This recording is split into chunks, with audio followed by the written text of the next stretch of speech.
আল্লাহ সৃষ্টিকে জীবনাবাসী মানুষকে জীবনাবাসী আল্লাহ তো পাবো না। এই যুবকেরা আর সমাজে দেখা যায় এমন বাপ রয়েছে রাত্রে ঘুমাতে পারে না, চোখের পানি ফেলে ফেলে কাঁদে। আজও সমাজে এমনও মা রয়েছে রাত্রে চোখের পানি ফেলে ফেলে কাঁদে। কেন কাঁদেন? কি হয়েছে? কি কারণে কাঁদতে লেগেছে? এই যুবকেরা বড় হয়ে গেছে, বিবাহ দিবার মতো অর্থ না। কেননা বাপটা বেঞ্চে নিয়ে খায়, বাপটা লেবারি করে খায়, বাপটা দিন মজুরি করে খায়, বাপটা সমিতি করে খায়। বাপেরা নজন তরুণেরা মন দিয়ে শোনেন, খুব কষ্ট করেই বলতে হচ্ছে।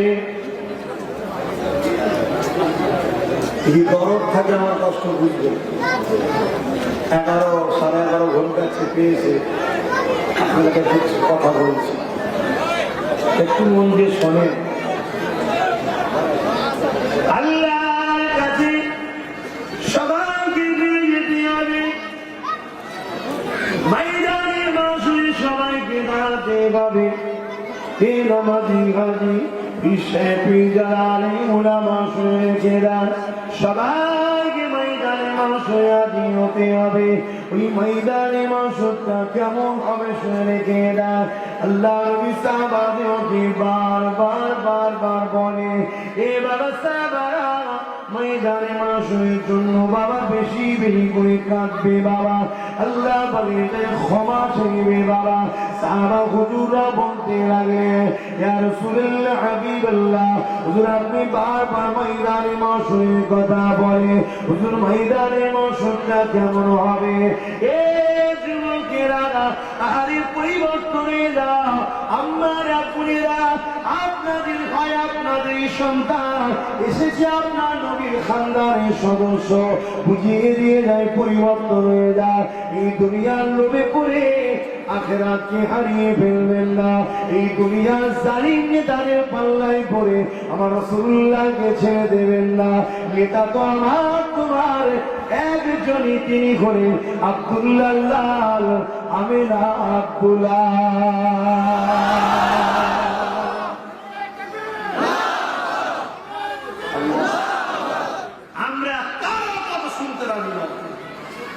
আমরা একমাত্র মুহাম্মদ রাসূলের কথা বলে চলবো, ঠিক না?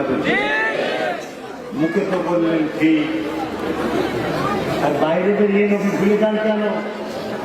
আমি কলেমা পড়ি, আপনি কলেমা পড়ে। বেঈমান মুশরিক জালিমদের জন্য এই কলেমা পড়া ভাইকে কলেমা পড়া ভাই মারছেন না মারেননি? দুনিয়ার স্বার্থে এই 5000 দিন আমার বাড়িতে ভেঙে আইতো, আনছেন না ভাঙেন না? আপনার নেতা বলেছেন আনতে? দুনিয়ার এদের কথা শোনেন কেন? হ্যাঁ, শুধু মুল্লা পাড়াতে ঝগড়া, অন্য পাড়াতে ঝগড়া নেই। আপনারা কত বোকা বুঝতে পারছেন? আপনারা নদী পড়ে গেছে। তাই আমি আব্বাস সিদ্দিকী এসেছি, চেষ্টা করছি কিছু বুঝাবার, আর লাস্টে একটা নতুন ঘোষণা দিয়ে যাবো। হয়তো আপনারা সব শুনে বসে আছেন, তারপরও ঘোষণা দিয়ে যাব। ঘোষণা দিয়ে আপনাদের মতামতটাও নেব, কেন মানুষকে জোর করা ইসলাম শিখায়নি। মানুষ তার স্বাধীনতা আছে বলবে, স্বাধীনভাবে তোমাদের উত্তর হবে, ঠিক না বেটি?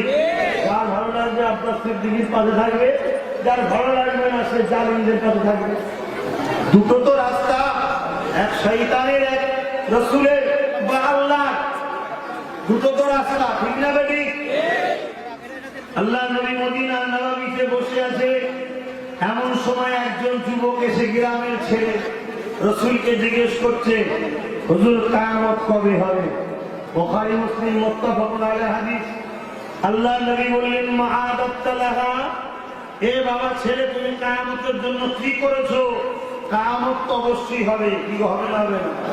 কবে হবে জানো? আল্লাহ কোরআন বলছে, কিয়ামত অবশ্যই হবে, যার মধ্যে কোনো মিথ্যা নাই, কোনো সন্দেহ নাই। বলুন সুবহানাল্লাহ। কিন্তু কবে হবে আল্লাহ ভালো জানে, আল্লাহ রসুলকে জানিয়েছে, রসুলও জানে। জোরে বলুন সুবহানাল্লাহ। আল্লাহকে কেউ জানাইনি আর রাসূলকে আল্লাহ জানিয়েছে। কথা বুঝে আসছে? কিন্তু হবে ভাকামা মা দাত্তা লাগা, বাবা ছেলে তুমি করেছো কি কাম নিচ্ছ? ফাকামা আদাতুলহা কাসীরা সালাতি ওয়া সিয়ামি ইল্লা আন ইউহিব্বুল্লাহ ওয়া রাসূলুহু। ইয়া রাসূলুল্লাহ হাবিবাল্লাহ, বেশি বেশি নামাজ রোজা করতে পারি না, ইল্লা তবে আন ইউহিব্বুল্লাহ ওয়া রাসূলুহু, সব কিছু থেকে আপনাকে আর আল্লাহকে নিজের জানের থেকেও বেশি ভালোবাসি। জোরে বলুন সুবহান। আল্লাহ নবী বলেছেন আল মারউ মা'a মান আহাব্বা। এ বাবা ছেলে, দুনিয়ায় যে যাকে ভালোবাসবে সে তার সাথে পরকালে জান্নাতে থাকবে। জোরে বলুন সুবহান। দুনিয়ায় তোমরা কাদের সাথে আছো দেখো। যদি খানদানে রাসূলের সঙ্গে থাকো, আলেমে হাক্কানীদের সঙ্গে থাকো, ইমামে হাক্কানীদের সঙ্গে থাকো, তাহলে তোমরা কাদের সাথেই জান্নাতে যাবে। আজি চোরদের সাথে থাকো, ঘুষখোরের সঙ্গে থাকো, মাতালের সঙ্গে থাকো, জিনাখোরের সঙ্গে থাকো, প্রতারণাকারীর সঙ্গে থাকো, চিটিংবাজের সঙ্গে থাকো, মৃত্যুকের সঙ্গে থাকো, তারা কি জান্নাত যাবে? কথা বলছি না, তাদের সঙ্গে জাহান্নামে যেতে হবে। কথা বলছে। পরিবর্তন হয়ে যান যুবকেরা, কিয়ামতের দিনটা বড় ভয়ানক হবে।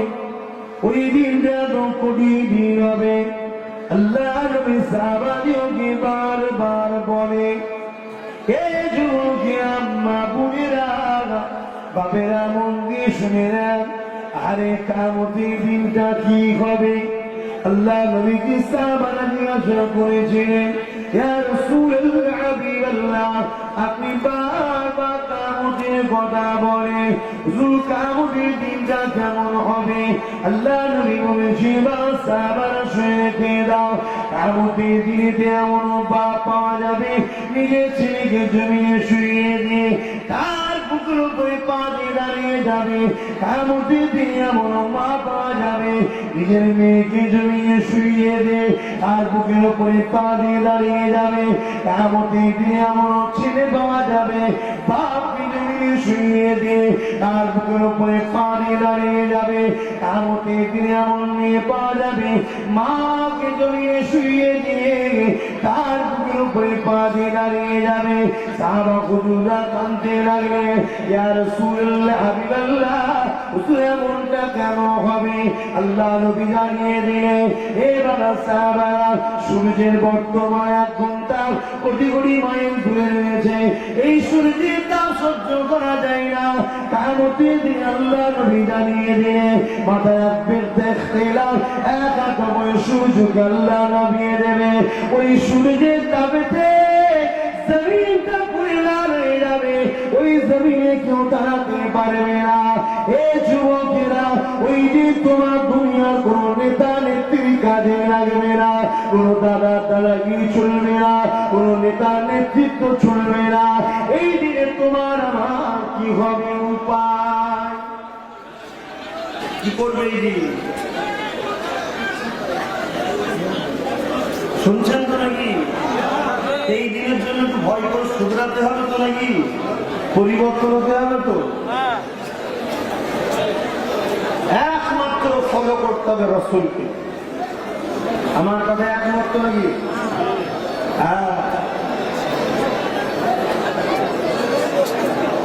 আল্লাহ কোরআন পাকের মধ্যে জানিয়ে দিলেন, লাকাদ কানা লাকুম ফি রাসূলিল্লাহি উসওয়াতুন হাসানাহ।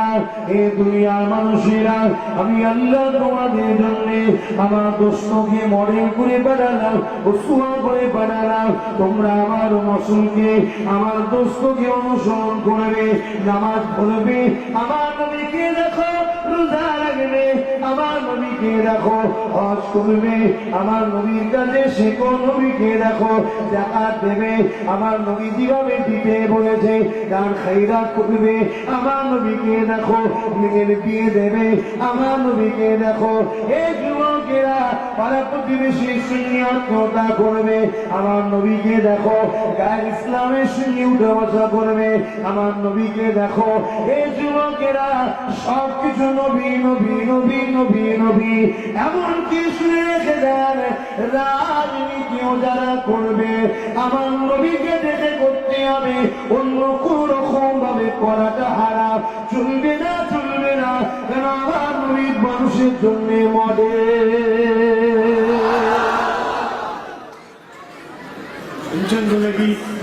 সবকিছু আমার রসুলের পাক সাল্লাল্লাহু আলাইহি ওয়াসাল্লামের অনুসরণ করে করতে হবে। রসুলের বেখিলাফ কোন কাজ, নিজের মন গড়া কোন কাজ চলবে না। তাহলে কিয়ামতের দিনে বিপদে পড়তে হবে।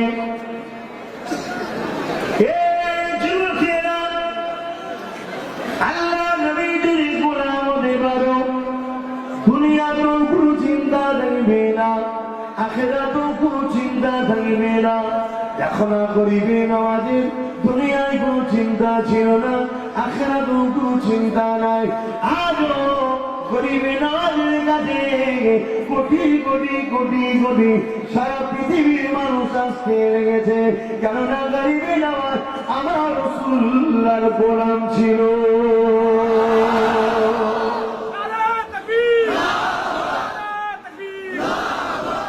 সবাই দাবি করি গোলাম, দাবি করলে আমি গোলামের মতো গোলাম হতে।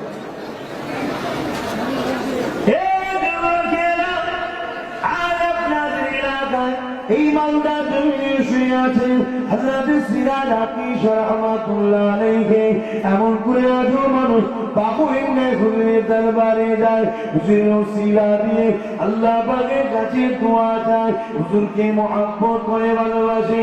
কেন করে, কি জন্য করে?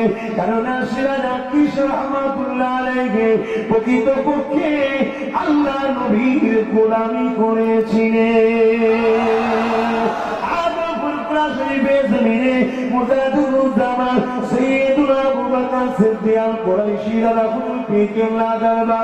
কোটি কোটি মানুষ যেতে লেগেছে, তারা হুজুরের নামে কাঁদে, তারা হুজুরের জন্য পাগল দিওয়ানা হয়ে আছে। কেন, কি জন্য করেছে?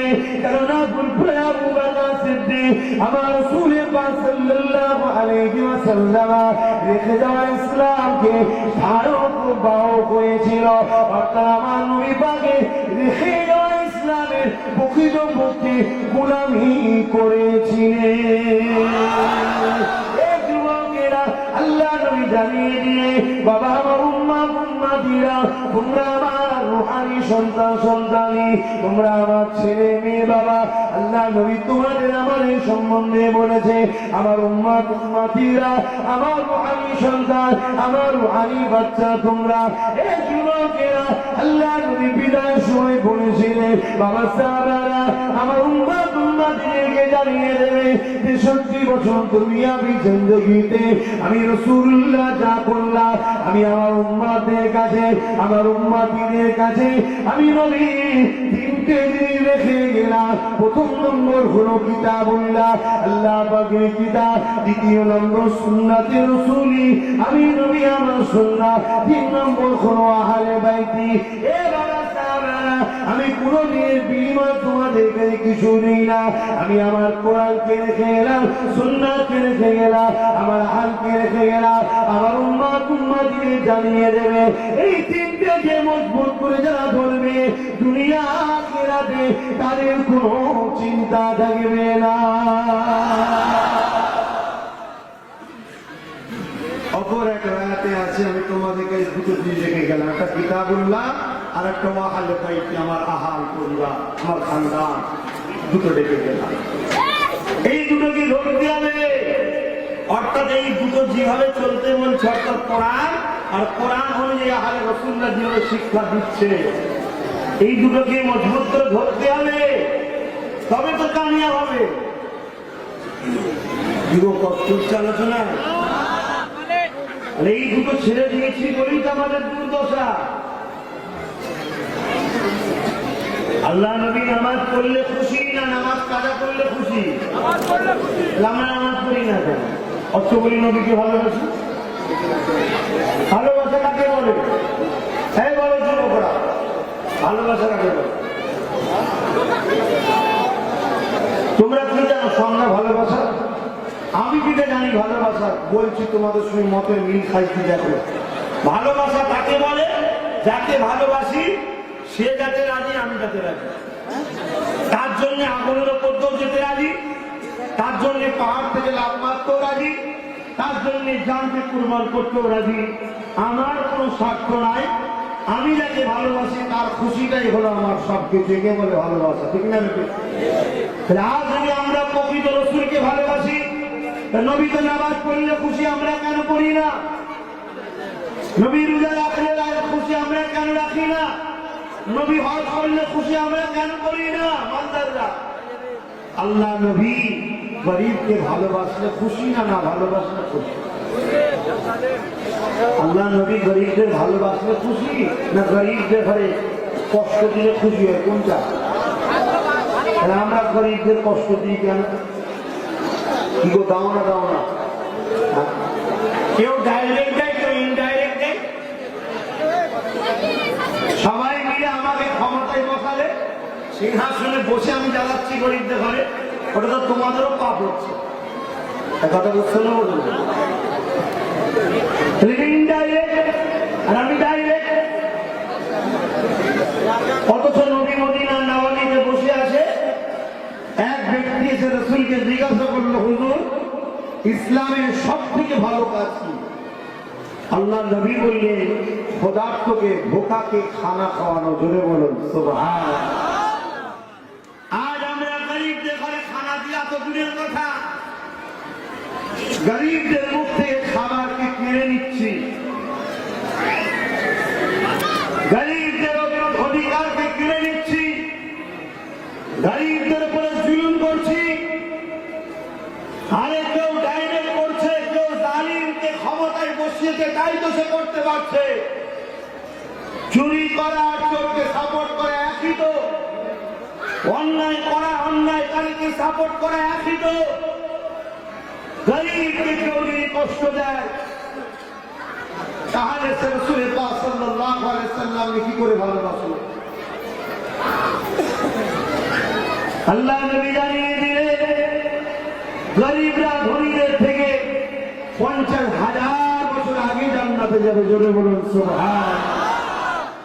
আমরা যদি গরিবদের বন্ধু হতে পারি, গরিবদের সাথী হতে পারি, গরিবদের খাদেম হতে পারি, গরিবদের ঘরে কেয়ার করতে পারি, গরিবদের সুখে দুঃখে তাদের পাশে দাঁড়াতে পারি, তাহলে গরিবদের কাতারে আল-মারউ মা'a মান আহাব্বা, আমরাও জান্নাতি হব। জোরে বলুন সুবহানাল্লাহ।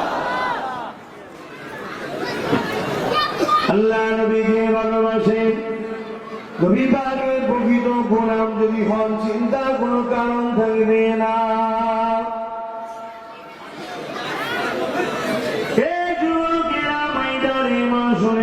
এই কঠিন দিনে নবীর গোলামদের কি হবে উপায় একটু বলি শোনেন।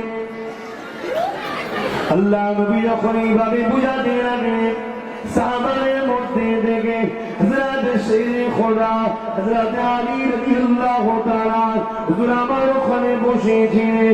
হুজুর আমার বলতে লাগে, ইয়া রাসূলুল্লাহ হাবিবাল্লাহ, আমি আলী এবং আমার বাপ মা জানমাল আপনার কদমে কুরবান হয়ে যায়। ইয়া রাসূলুল্লাহ হাবিবাল্লাহ, হুজুর আমি কি জানতে পারি এই কঠিন দিনে আমাদের কি হবে উপায়? আল্লাহ নবী বলেছেন, আলী রে চিন্তা করো না, তুমি আমি ফাতেমা হাসান হুসাইন ওই কঠিন দিনেতে আল্লাহ পাকে আরশে আজিমের উপরে জান্নাতি খানা খাবো।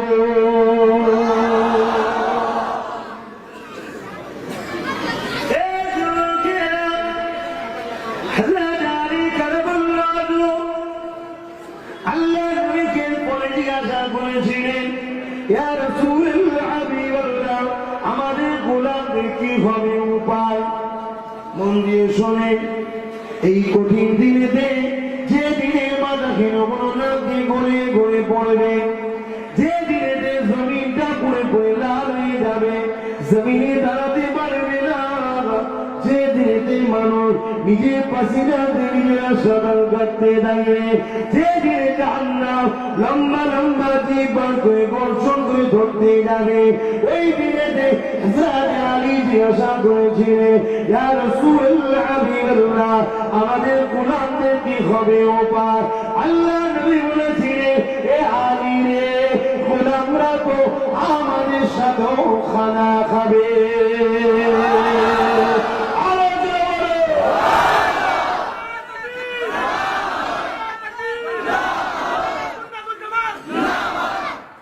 রাসূলের খানদানের যারা গোলাম হবে তাদের কোনো চিন্তা থাকবে? গোলাম কাকে বলে?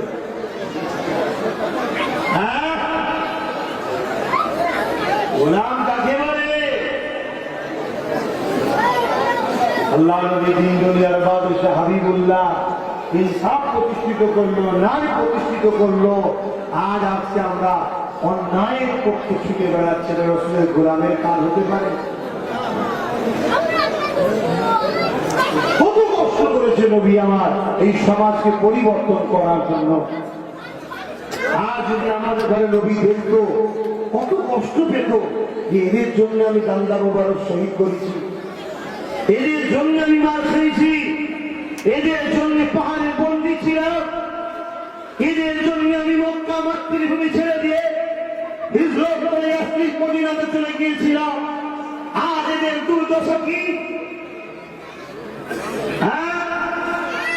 হযরত আলী যখন জিজ্ঞেস করলেন আমাদের গোলামদের কি হবে, আল্লাহ রাসূল বললেন আমাদের সাথেই থাকবে। গোলাম কারা? যারা হোসাইন হুজুরের ফলো করে তারা, ঠিক না বেটি? আমার হোসাইন হুজুর কি করেছিল? এজিদের পক্ষে ছিল নাকি? হ্যাঁ, এজিদের পক্ষে ছিল। এজিদ জোর করে চুরি করে রাজ ক্ষমতা দখল করেছিল, জানেন?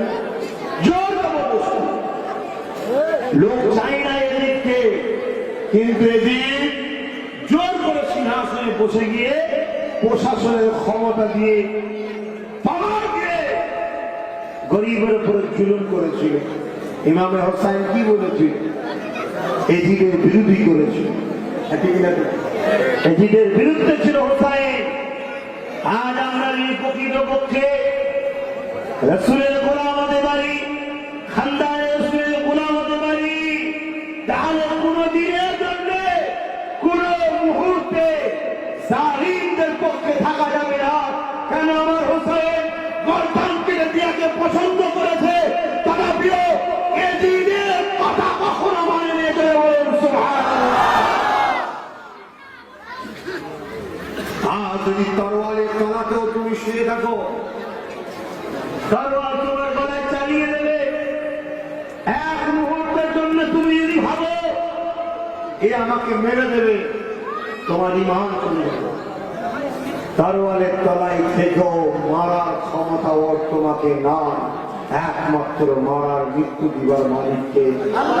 চিৎকার দিয়ে বলেন কে?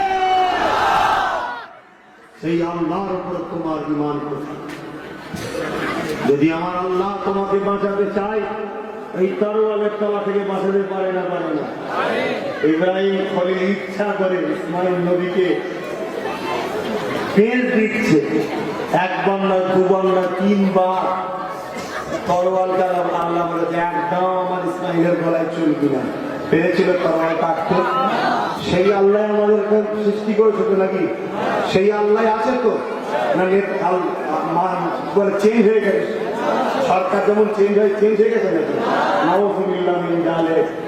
সেই আল্লাহ কমজোর কমে গেছে নাকি? আমার আল্লাহ কে কখনো কোনো কমজোর স্পর্শ করতে পারে না। যদি বলুন সুবহানাল্লাহ। ইমাম হুসাইন হুজুরের একটা কথা বলবো, শুনবেন? কি গো, শুনবেন? হুজুরের কথা শুনবেন তো? হোসাইন হুজুরের অনুসরণ করবেন না? আমাদের নেতা তো ইমাম হোসাইন। আমরা এই চোরেদেরকে মানি না, আমরা হোসাইনকে মানি। জোরে বলুন এজিদ এজিদ হোসাইনের কাছে লোক পাঠিয়েছে, যা হোসাইনকে গিয়ে বলো কয়েকটা রাজ্য দায়িত্ব দিচ্ছি, অনেক টাকা পয়সা দিচ্ছি, হোসাইন যেন আমার বিরোধী না করে, আমাকে আমি মেনে নেয়। শুনছেন আমার ইমাম মেরেছিল, আজকে আমাকে দিকেও অভাব দেয়, এত কোটি টাকা দেবো, হ্যান করবো ত্যান করবো, তুমি চুপ করে যাও, অন্যায় প্রতিবাদ করবি, আমি চুপ করে যাবো? হ্যাঁ চুপ করে যাবো? এ জীবন আল্লাহ দিয়েছে, এই আল্লাহ রাস্তা দিয়ে খরচ হবে, ঠিক না? আল্লাহ আমাদের ঘরে কিছু হুকুম করেছে, কোরআন বলছে কুনতুম খায়রা উম্মাতিন উখরিজাত লিন-নাস তা'মুরুনা বিল মা'রুফ ওয়া তানহাউনা আনিল মুনকার। হে উম্মতে মুহাম্মাদি, তোমরা মানুষকে ভালো কাজের আদেশ দেবে, খারাপ কাজ থেকে দূরে থাকবে। এটা কার হুকুম? আর আমাকে কোনদিন টাকা দিয়ে বলে তোমাকে ভালো কাজ বলতে হবে, তুমি চুপ করে যাও, আমি কার হুকুমটা মানবো? যে টাকা দিচ্ছে তার দিকে না, যে দাম দিচ্ছে তার দিকে?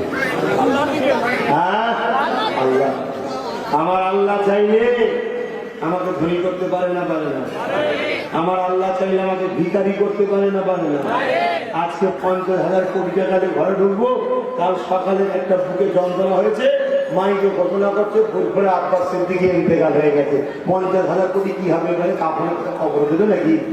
হ্যাঁ, কিন্তু আমি যদি দুর্নীতি থেকে মুখ ফিরিয়ে আল্লাহকে খুশি করার জন্য ছিঁড়া চাকায় শুয়ে যদি চলে যেতে পারি, আমার কবর থেকে আল্লাহ জান্নাতের বাগান করে দেবে। বলুন সুবহানাল্লাহ। আর যদি খুবই দরকার হয় যে আল্লাহ BMW গাড়ি চালা সব গেছে, আল্লাহকে বলে দেবে না? দেবে না? দেবে না? আল্লাহ তার জন্য নামাজ পড়ে চাও না যে আল্লাহ আমার অভাবী সংসার, 4-5টা ছেলে, স্ত্রী নিয়ে, মা নিয়ে, বাপ নিয়ে সংসার চালাতে বড় কষ্ট হচ্ছে, আল্লাহ আপনি আমার রুচিতে বরকত দেন। আল্লাহ দেবে না? কোথা থেকে যেমন করে চাকরি বাকরি কারবার সব এসে যাবে।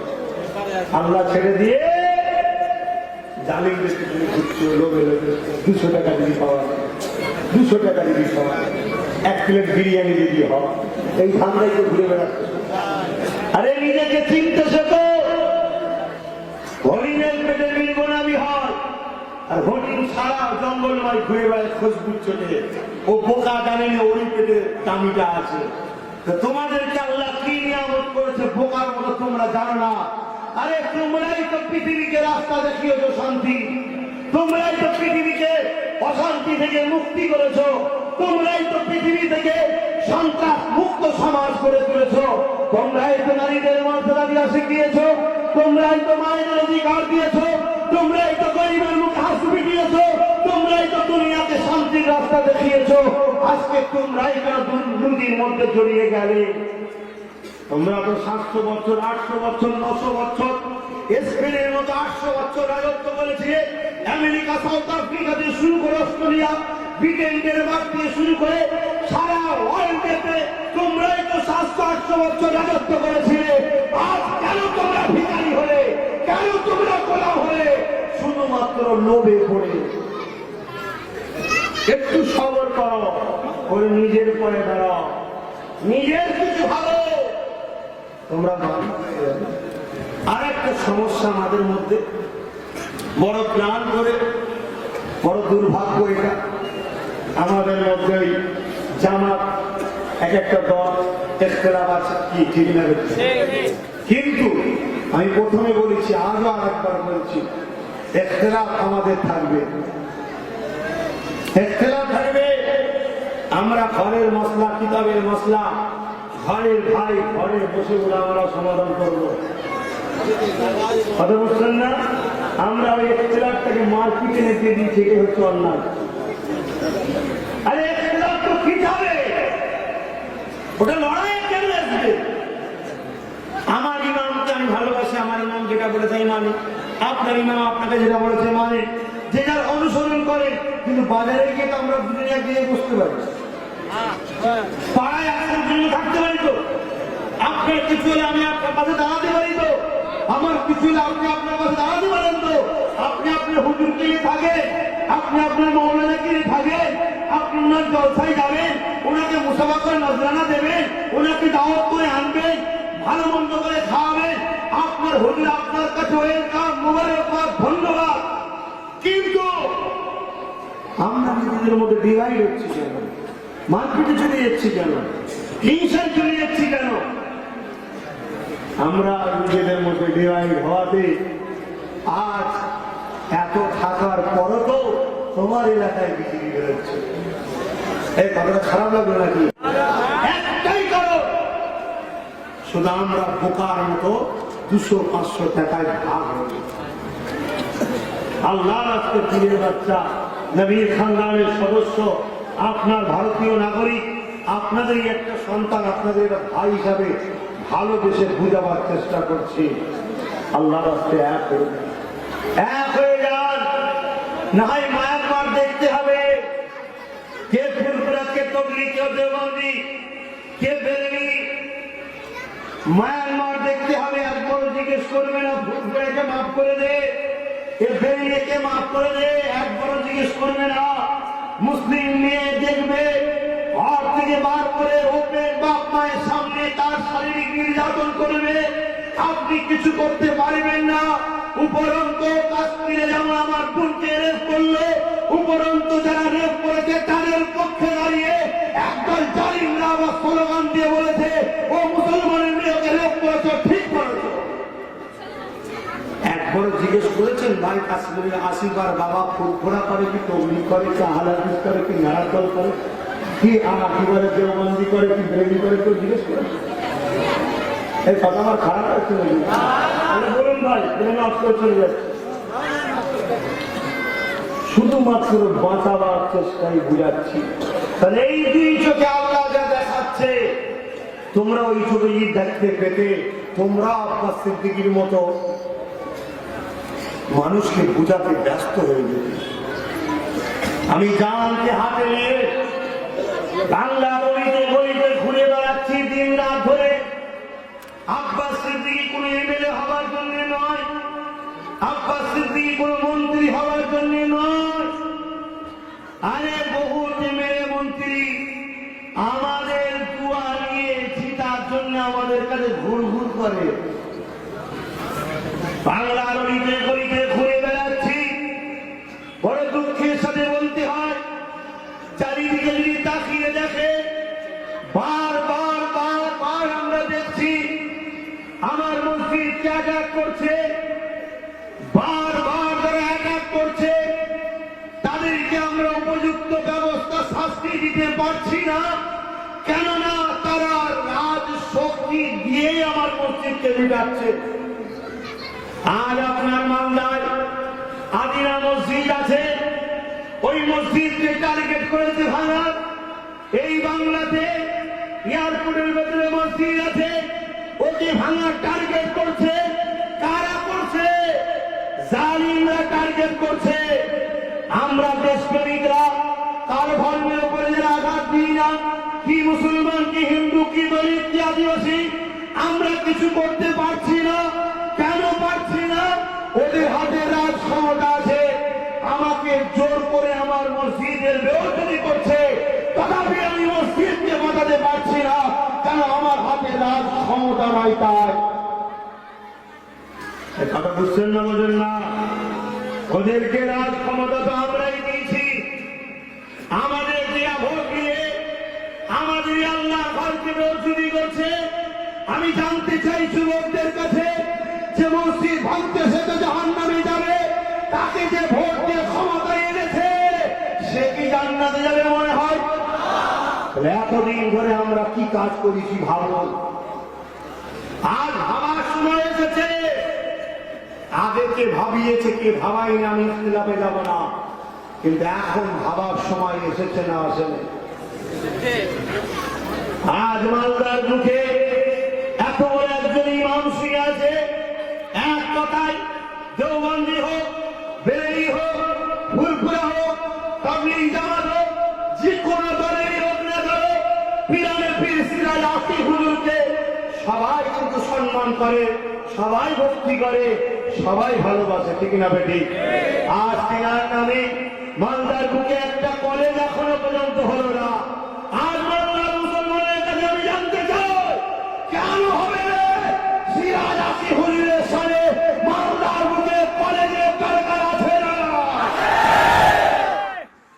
এই বাচ্চার উপরে বিশ্বাস তোমাদের হয়? আমি যে রাস্তা দেখাবো ওই রাস্তায় তোমরা চলো। নবীর খানদান জবান দিয়ে যাচ্ছি, অবশ্যই 199%, কেন 100% দেওয়াটা শরীয়তে বিরোধী, আল্লাহ দিতে পারে 99%। সিরাজ আকি হুজুরের নামে এই মালদা শহরেতে এক বড় কলেজ গড়ে উঠতে পারে। জোরে বলুন আল্লাহু সুবহানাহু। এটা কি আমাদের গর্ব হবে না? আমাদের বাচ্চারা পড়তে যাবে, বাইরের রাজ্যকে জেলা থেকে ছেলেরা পড়তে আসবে। সিরাজ আকি রাহমাহুল্লাহ কলেজ,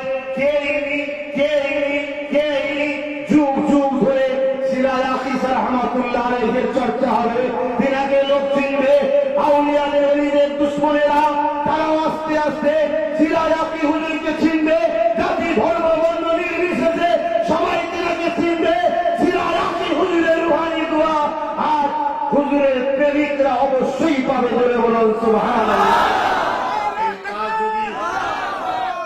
এই কাজের চিন্তা যদি আব্বাস সিদ্দিকী নিয়ে মালদায় আসে, মালদার যুবকরা কি আমাকে ওয়েলকাম দেবে, স্বাগতম দেবে, পাশে দাঁড়াবে, আগিয়ে যাবে? আপনারা ইনশাআল্লাহ। আর একটা কথা আপনাদের ভাবিয়ে দিয়ে যান, মালদা তাম ভারতকে এবং বিশ্বকেও বলতে পারি আম খাওয়াই। সত্য না মিথ্যা? কিন্তু আপনারা এক্সপোর্ট করেন কোথা থেকে? আপনাদের এক্সপোর্ট করেন কোথা থেকে মালগুলোকে?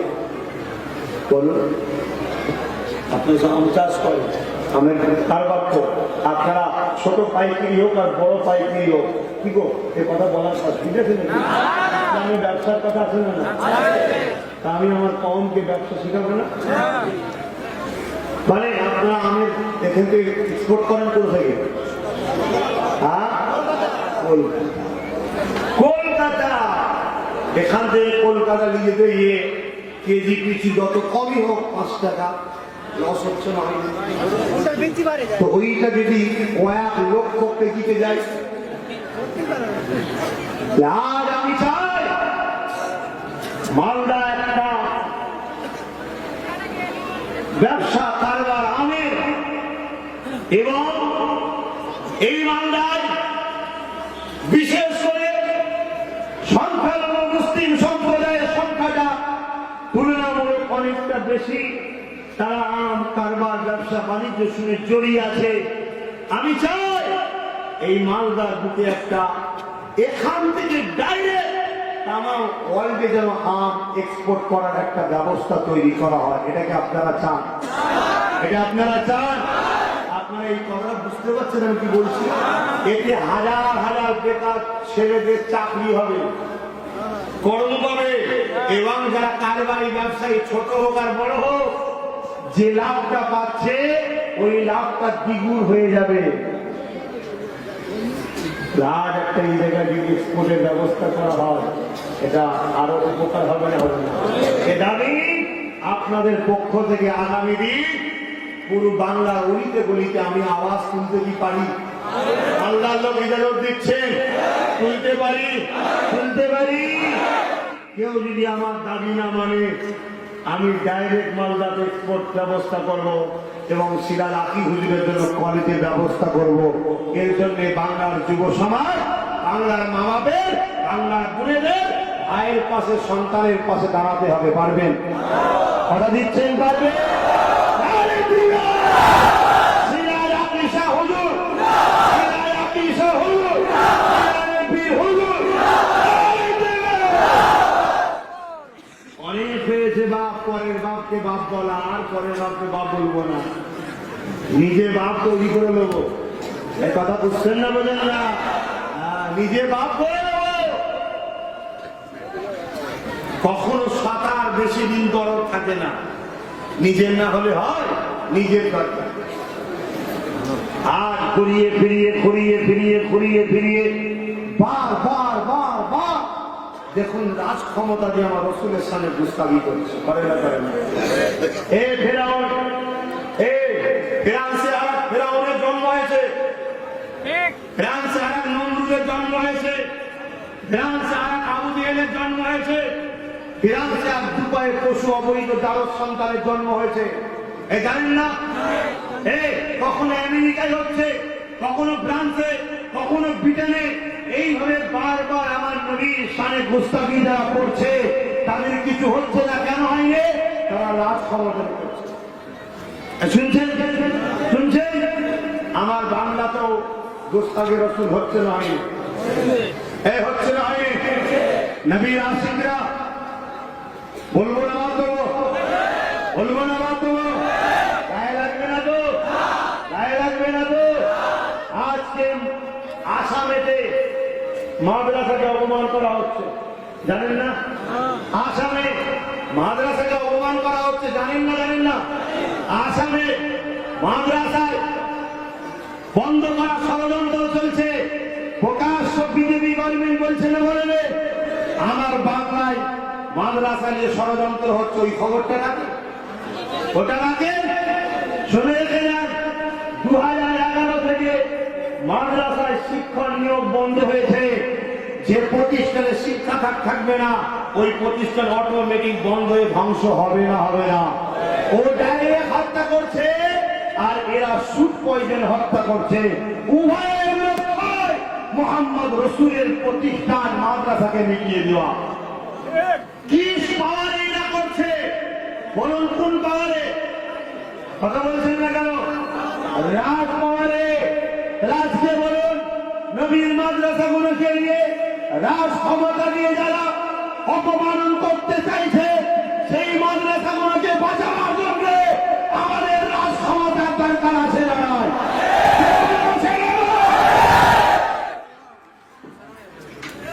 সারা জীবন শুধু এদের পিছনে ঘুরে বেড়ালে আমার আব্বা, আমার ভাই, আমার মা, আমার বোনেরা, এখনো কি পরিবর্তন হবে না? আর করোনা এসেছে, চলে যাচ্ছে, আবার অন্য কিছু আসবে কি দেখো। যদি পরিবর্তন না হয়, তোমার দায়িত্ব তোমার রসুলের প্রতিষ্ঠানকে হিফাজত করা। আজকে সেই প্রতিষ্ঠান নষ্ট করবে কেন? তুমি রাজনীতি করছো, রাজনীতি করো। রাজনীতি কি জন্য হয় ভাই? দেশ ও দেশবাসীর সেবার নাম রাজনীতি, ঠিক না বেটি? তুমি বকলমে রাত পাওয়ার জন্য মাদ্রাসায় মেজাতে চাইছো কেন? শরীফের মোসাদ্দেদ জামান দাদা হুজুরের চেষ্টায় একটা দুটো নয়, হাজার হাজার শিক্ষা প্রতিষ্ঠান তৈরি হয়েছে। জোরে বলুন সুবহানাল্লাহ। তিনি তিনার বাড়িতে তিনার পীর হযরতে সুফি ফাতি আলী ওয়াইসি রহমাতুল্লাহ আলাইহির স্মরণে একটা শেখ মাদ্রাসা করেছে। আজকে সেই মাদ্রাসা পর্যন্ত শেষ করে দিচ্ছে। কিন্তু আমার কথায় আপনারা কেউ বেজার হচ্ছে? মন খুলে বলবেন না। কেন? এই পৃথিবীতে মুসলমান দুই কোয়ালিটির আছে, এক রসুলের জন্য জান দেওয়ালা, আর একটা হলো রসুলের ছেলে আছে কিন্তু কাফেরের জন্য জান দিচ্ছে। আছে না? না। কিন্তু আমি আপনাদের জিজ্ঞেস করছি, আপনারা কাদের? রসুলের জন্য? আপনারা কাদের গো? আমাদেরকে কিভাবে বোকা বানাচ্ছে জানেন? বললে তো আপনারা কষ্ট পাবেন মনে হচ্ছে। আমরা কিছু বললেই শুধু বলবে ওসব কথা বলার কি দরকার, বিজেপি যদি চলে আসে। বলছেন না? বলুন, দেশ চালাচ্ছে কে? দেশ চালাচ্ছে কে? বাংলাটা দেশের বাইরে। আজকে আপনি বলে দিলেন বিজেপি চলে আসবে, কিন্তু বুকে হাত দিয়ে বলুন এই বাংলার 50 লক্ষ সন্তান বাপ পেটের জ্বালায় বাইরের রাজ্যে কাজ করছে, তার মধ্যে একজন আপনার মান্দায়, মনে আছে আপনাদের কি নাম? আফরাজুল ভাইয়ের কথা মনে আছে? এই মান্দার সন্তান। আপনি বলছেন বলুন বিজেপি চলে আসবে, কিন্তু তার বাংলায় কর্ম নেই, তার বাংলায় চাকরি নেই, তার বাংলায় কাজ নেই বলে পেটের জ্বালাতে সে বাইরের রাজ্যে গেল। মুসলমান হওয়ার দল তাকে কুপিয়ে কুপিয়ে মারল। আজও তার পরিবার সুরক্ষিত নয়, তার 50 লক্ষ লোক বাইরের রাজ্যে কাজ করে, তারা বাংলায় বিজেপি রুখছে। 50 লক্ষ বাইরে কাজ করে, ওইগুলোকে কে বাঁচাবে? এর দায়িত্ব কে নেবে? এই গত লকডাউনে বাইরে যারা শ্রমিকের কাজ দিয়েছিল, পর্যায়ী শ্রমিক বলা হয়, যারা বিভিন্ন কাজে গিয়েছিল, ওদেরকে নিয়ে কত টাল বাহানা হলো, ওদের জীবনকে নিয়ে কত খেলা করা হলো। তাই আমরা চাই বাংলায় প্রত্যেকটা বাড়িতে কর্ম দিতে হবে, প্রত্যেকটা মানুষের পেটে খাবারের ব্যবস্থা করতে হবে। এইরকম একটা গণতন্ত্রে রাজ ক্ষমতার দরকার আছে না নয়?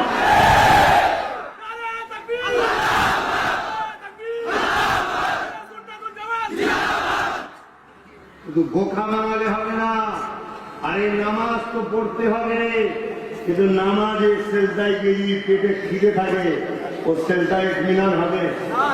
নামাজের সেজদা তো দিতে হবে, কিন্তু নামাজে দাঁড়িয়ে যদি আপনার মনে পড়ে আমার মেয়েটা তো বড় হচ্ছে, বিয়ে দেবো, পয়সা নেই, এ ভাই নামাজ হবে?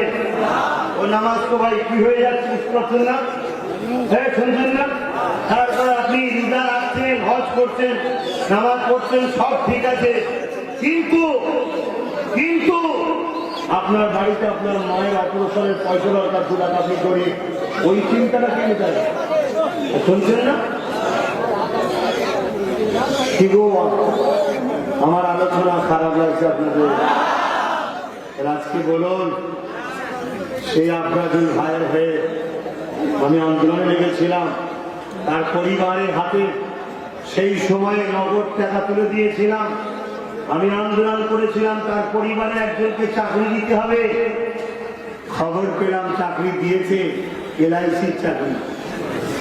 LIC ইসলামে হারাম না হালাল? এত চাকরি ছেড়ে উঠে দিতে মনে গেল, এটা মুসলমান বেঈমান হয়। এরা যদি রাজ শক্তিতে ঘুরিয়ে ঘুরিয়ে আমাদেরকে বেঈমান কাজের মসজিদ মাদ্রাসা মিটাতে চায়, তো এদের এই দুর্নীতি থেকে রুখতে গেলে আমাদের খাওয়ার দরকার ছিল। তাই বাপ, আমি না টিএমসির বিরুদ্ধে, না বামের বিরুদ্ধে, না কংগ্রেসের বিরুদ্ধে, না টিএমসির পক্ষে, না বামের পক্ষে, না কংগ্রেসের পক্ষে। আমি নিজে একটা দল করতে চাইছি, আপনারা কি রাজি আছেন? আমি অনেক চিন্তা করে দেখেছি, আমাদের দল দরকার। 73 বছর হয়ে গেছে, ও পরের বাপকে বাপ বলি, তার দরকার নেই বাবা, নিজের বাপ থাকবে, যার দরকার আছে আসো একসাথে চলবো। কথা বুঝে আসছে না? চেয়ারের 4টে পা, একটা আমার ভালো থাকবে, 3টে তোমরা রাখবে যাও, আমি ছাড়া তুমি চেয়ারে বসতে পারবে না। ওই চেয়ারে বসে আমাকে চোখ দেখালে আমি অমনি পা খুলে নেবো, তোমার চেয়ার করে দেবো। কথা খারাপ লাগছে? আর লাগতে পারে ভাই, তাদের লাগবে যারা ভাড়াটিয়া আছে, তাদের অনুরোধ করছি, কত ভাড়া দেয় আমার সাথে যোগাযোগ করো, আমিও ভাড়া। আল্লাহ রাস্তায় বলছি, পরিবর্তন হয়ে যাও। এরপরে বলি বলো না, হবো না, আরে দেরি করুনি, এই বেশি দেরি নেই, তোমার উপরে খোদার লানত আসবে। ভয় খাবার কিছু নেই আমাদের, আমরা ভয় পাচ্ছি না, আমাদের কোনো টেনশন আছে? আমরা বললেই কবরে মুস্তফা জানে রহমতের বিরাট খবর জেনে বলুন। বুখারী মুসলিমের হাদিস, প্রতিটা মুমিনের কবরে আমার রাসূলকে হাজির করানো হবে, জিজ্ঞেস করা হবে। কথা বুঝে আসছে? আমার রাসূলকে আমরা দেখতে পাবো, আমাদের একটা টেনশন কিসে? বলুন আলহামদুলিল্লাহ। আমার অনেক অনেক রকম আমার সম্বন্ধে সমালোচনা করতে পারে, বিশেষ করে 2টো কথা আমি আপনাদেরকে বলবো। সেই কথা হলো, এটা আমাদের ঘরে কিন্তু বোকা বানানো হচ্ছে। কি বোকা? বিজেপির ভয় দেখানো হচ্ছে, ঠিক না বেটে? আপনারা আল্লাহকে ভয় করেন না, বিজেপিকে। আপনারা সবাই যদি এক হয়ে যান, দ্বিতীয় কেউ আসতে পারবে? আমরা, ঠিক না বেটি? তার সাথে সাথে আমরা বিভিন্ন ধরনের মানুষ এক হচ্ছি, দলিত, আদিবাসী, মতুয়া এক হচ্ছি। তাদের বুঝে আসছে না? যেখানে ওনাদের সংখ্যা বেশি আমরা ভোট দেবো না, যেখানে আমাদের সংখ্যা বেশি ওনারা আমাদেরকে ভোট দেবে, এইভাবে একতা হচ্ছি। এখন আপনাদের কারোর মাথায় যদি এই কথাটা ঢোকে যে হুজুর, কি ভাইজান, কি বাবাজি, আপনি এসব কথা বলছেন কেন? ধর্মীয় মাহফিলে ভাই শোনেন, একটা কথা বলি, আমার রাসূলের পাক সাল্লাল্লাহু আলাইহি ওয়াসাল্লাম তিনি বলেন, সৎ ও ন্যায় গণতন্ত্রের প্রক্রিয়ায় রাজনীতির জন্মদাতা হলো আমার রাসূল। জোরে বলুন সুবহানাল্লাহ। দুর্নীতি আলাদা জিনিস, রাজনীতি আলাদা জিনিস। রাজনীতি হলো একটা পবিত্র কাজ। রাজনীতি কি? পবিত্র কাজ, যে কাজ দ্বারা বিদেশি শক্তি থেকে দেশকে হেফাজত করা হয় এবং দেশবাসীকে নিরাপদে রাখা হয়, এটাকে বলা হয় রাজনীতি। ইসলাম কমপ্লিট না আনকমপ্লিট? ইসলামের রাজনীতি আছে না না? তাহলে আমার রাসূল পাক সাল্লাল্লাহু আলাইহি ওয়াসাল্লাম তিনি রাজনীতির শিক্ষা দিয়েছেন না জানেন? কোথায় বসে দিতেন বলুন? মদিনা নববী শরীফ মসজিদে বসে শিক্ষা দিতেন। জোরে বলুন সুবহানাল্লাহ। আল্লাহ নবী এখন দেখবেন, মন দিয়ে শুনবেন, নবী 10 বছর দেশ চালিয়েছিল। ক বছর? নবী দেশ চালানোর একটু কথা বলবো, শুনবেন না? নবী রাষ্ট্রনায়ক হয়েছিলেন, অনেক গ্রামে দেশ চালাতে আল্লাহ নবী শিখিয়েছে।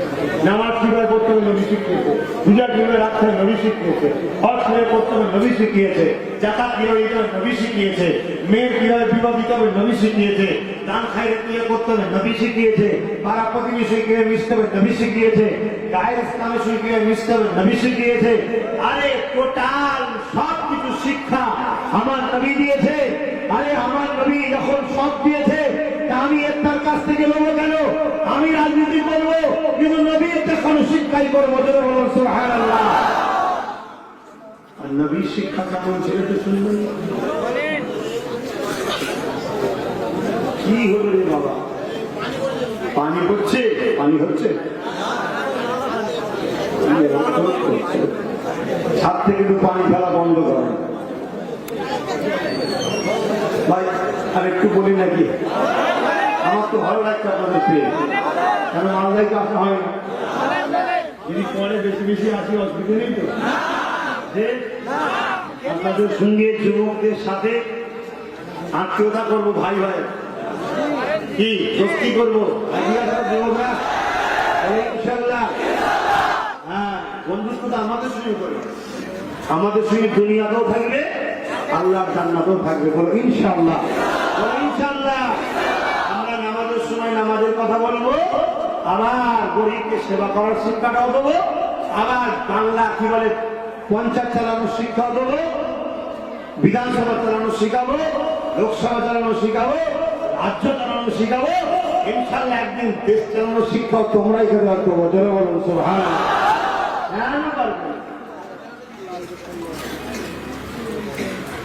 আরে আমার নেতা হযরত নবী মুহাম্মদ সাল্লাল্লাহু আলাইহি সাল্লাম তিনি রাষ্ট্রনায়ক হলেন, বিচারের সিংহাসনে বসে আছে। এমন সময় একজন গায়ের ইসলাম আর একজন মুসলমান দুজন এসে হাজির একটা ঘোড়া ধরে। মুসলমানটা বলছে হুজুর এই ঘোড়া আমার, আর গায়ের মুসলমানটা বলছে না এটা আমার। আল্লাহ নবী বললেন তোমরা আগে ঘোড়া তোমার পক্ষে দলিল দাও, প্রমাণ দাও। প্রমাণ নবী শুনছে, দেখছে, দেখতে দেখতে শুনতে শুনতে আল্লাহ নবী রায় দিলেন। কি রায়? যে ঘোড়াটা গায়ের মুসলমানের। মুসলমানটার রায়টা পছন্দ হলো না, হযরত ফারুক আজমের কাছে গেলেন, ভাই এই বিচারটা করে দেন তো, ঘোড়াটা আমার। হযরত ফারুক আজম বলছেন আগে তুমি কারো কাছে গিয়েছিলে?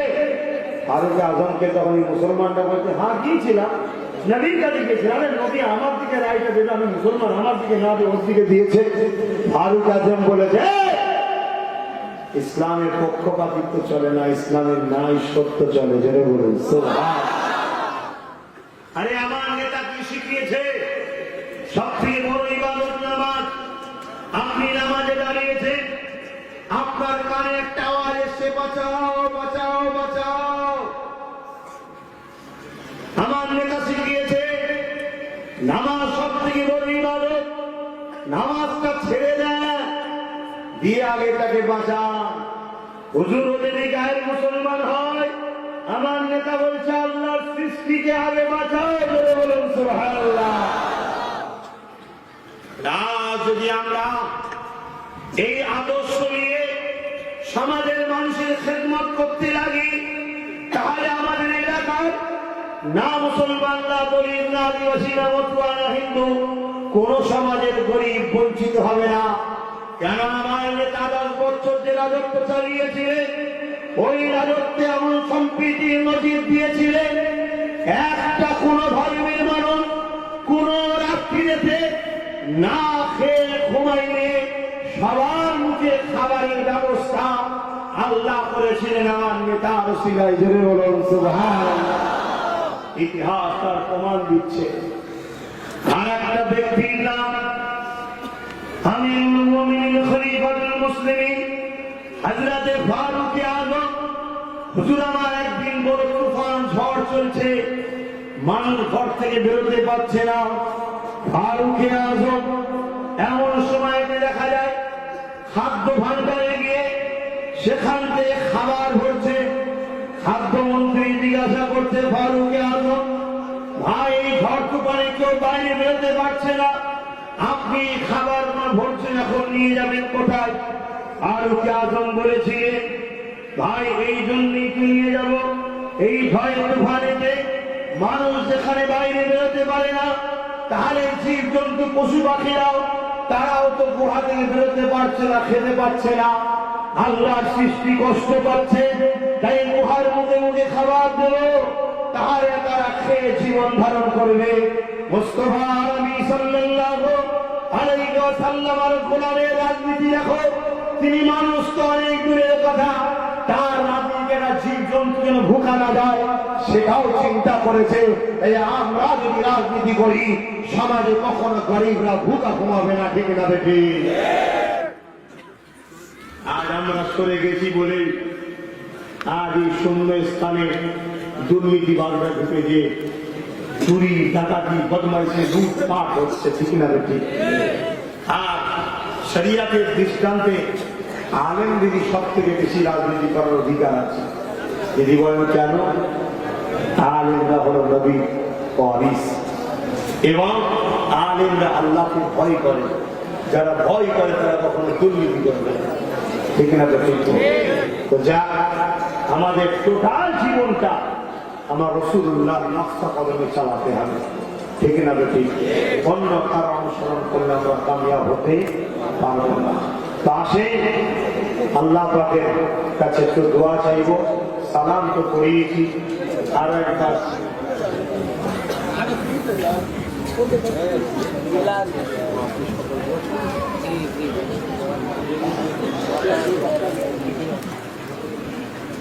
তো ভাইয়েরা আমার কথাতে ভাষাতে ব্যবহারে কেউ কারণে আঘাত দিল, আমি ব্যক্তিগত কারো দুশমন নয়, ব্যক্তিগত কারো বন্ধু নয়।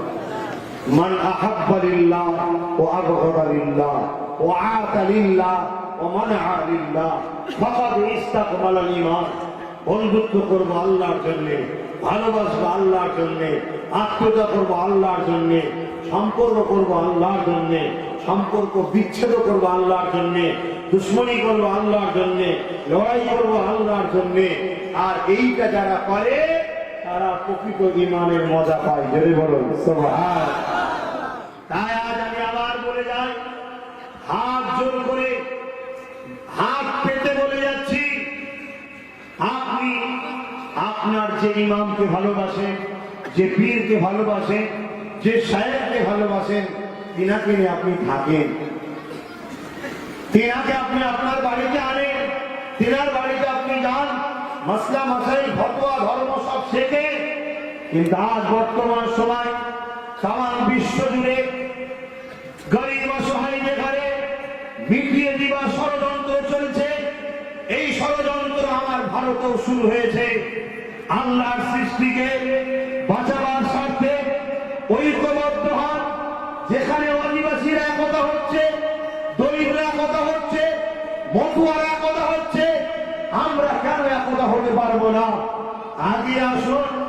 আর তাদের সঙ্গে কথা আলোচনা করেছি, তারা সব আগে আসতে চাইছে।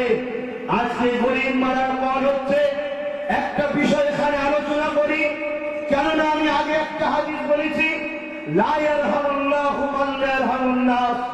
যে মানুষকে ভালোবাসে না তার উপরে আল্লাহর দয়া হবে না। যে মানুষকে বিপদ থেকে উদ্ধার করবে, কিয়ামতের দিনে আমরা যখন বিপদে পড়ব, আমার আল্লাহর রহমত তখন আমাদের উদ্ধার করবে। জোরে বলুন সুবহানাল্লাহ। রাতকে এই জায়গায় এই কথাটা বলছি, কারো মনে আঘাত দিলে মাফ করবেন, কিন্তু এটা আমার ধর্মীয় কাজ, এটা আমার স্বাধীন কাজ, এটা একটা দেশের নাগরিক হিসেবে আমার দায়িত্ব আছে। যখনই আপনাকে পাবো তখনই আমাকে বোঝাতে হবে কেন একটা কালো আইন তৈরি হয়েছে যে চক্রান্তের শিকার আজকে আমার ভারতবর্ষে 85% মানুষ বিপদে পড়বে।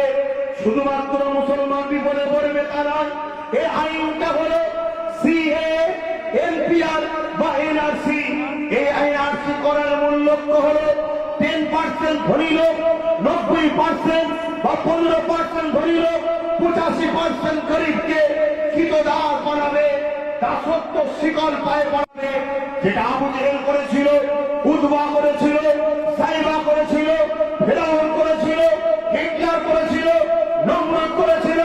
আবু জেহেলের হাত থেকে আমার মুস্তাফা নবী, আমার নবী মুহাম্মদ সাল্লাল্লাহু আলাইহি ওয়াসাল্লাম তিনি তৎকালীন সময় গরিবগুলোকে ওই জালিমদের হাত থেকে দাসত্বের শিকলকে ভেঙে চুরমার করে দিয়ে মানুষকে মুক্তি দিয়েছিল। তাই নবীর গোলাম হিসাবে বাংলা গরিবদের গলিতে যেখানে যাচ্ছি, এই যে জালিমরা গরিবদের ঘরে দাস বানাতে চাইছে, এই জালিমদের হাত থেকে দাসত্বের শিকলকে ভেঙে দিয়ে গরিবদের ঘরে স্বাধীনভাবে বাঁচার রাস্তা দেখাচ্ছি। এটা আমার নবী সুন্নতের কাজ করছি। জোরে বলুন সুবহানাল্লাহ।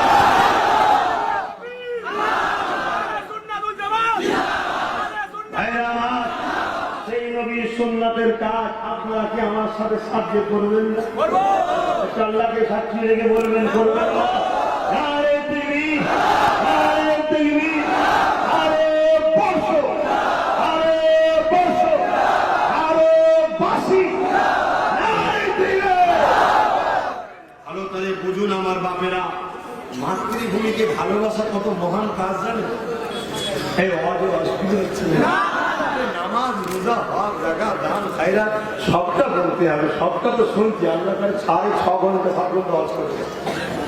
আমি একটু ইসলামের আরেকটা সাইডে হজ করছি, এটাও ইসলামের কথা। মাতৃভূমিকে ভালোবাসা ইসলামের কাজ, জানেন তো নাকি?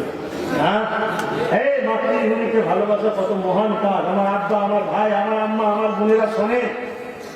মাতৃভূমিকে ভালোবাসা আমার নবীর সুন্নাত। জোরে বলুন সুবহানাল্লাহ। শুনে রেখে দেন, আমার নবীর মাতৃভূমির নাম হলো মক্কা। কি? মক্কা শরীফ। আমার নবী মক্কা শরীফের জন্য কেঁদেছে। কি গো, কেঁদেছেন আপনারা? আমার নবী মক্কা শরীফের উন্নতির কথা ভেবেছে। আমার নবী মক্কাবাসীদের ঘরে দুর্নীতিবাজ নেতা উনি উদ্ভাব থেকে বাঁচাতে চেয়েছে। সেই নবীর গোলাম আমার মাতৃভূমি ভারত, এই ভারতবাসীকে দুর্নীতিবাজ নেতাদের হাত থেকে বাঁচাবার চেষ্টা করতে পারি না। এটা আমার কাজ। কি গো, কারো আপত্তি আছে? কাজে বাধা দেবেন না, কিন্তু মৃত্যু একদিন হবে, জবাব সেদিন দেবেন। আপনি কেন বিরোধী করছেন? আপনি তোমার ভালো, হ্যাঁ, কত টাকায় বিক্রি হয়ে গেলেন। খুব সাবধান। আমি যে কথা বলছিলাম এনআরসি, একটু বলবো এনআরসি খারাপ বলেন না? কেন? এনআরসি হলো মানুষকে হয় আল্লাহর সৃষ্টিকে হত্যা করার একটা ফাঁদ। এনআরসি এমন কালা আইন, আল্লাহর সৃষ্টিকে বিপদে ফেলার একটা ষড়যন্ত্র। একটা হিন্দু, একটা খ্রিস্টান, একটা মতুয়া, একটা দলিত, একটা আদিবাসী, এই আমার আল্লাহ সৃষ্টি না? কথা বলছেন না কেন? তা আল্লাহ সৃষ্টিকে ভালোবাসবেন না? হ্যাঁ, ব্যক্তি হিসেবে ভালোবাসবো, তার ধর্মটা কিন্তু মানবো না, তার ধর্ম আমি মানি না। কিন্তু ওই ব্যক্তিটা আমারই তো একটা ভাই, ঠিক না বেটি? আমারই তো মায়ের সন্তান, আমারই তো বাপের সন্তান, আমরাও তো ওনাদেরই মায়ের সন্তান, ওনাদেরই তো বাপের সন্তান। কি ঠিক না? সর্বপ্রথম একজন পুরুষ, একজন নারী, বাপ আদম, মা হাওয়া। তার থেকেই তো সবাই তৈরি নাকি? আদিবাসী দরিদ্র আলাদা, মতুয়ার আলাদা ব্যাপার নাই। আরে সমস্ত প্রথম তো একজনই এসেছিলেন। সবার শুরু যখন একজন থেকে, আমরা তো এক মা বাপের ছেলে। আমার ভাই অন্য ধর্মে চলে গেছে, সে তার ধর্ম করছে, আমি দোয়া করি আল্লাহ তাকে সরল সঠিক পথ দেখা, বলুন আমি। কিন্তু আমার ভাইকে কেউ মেরে দেবে, এটা মেনে নেবেন ভাই? মেনে নেওয়া যাবে?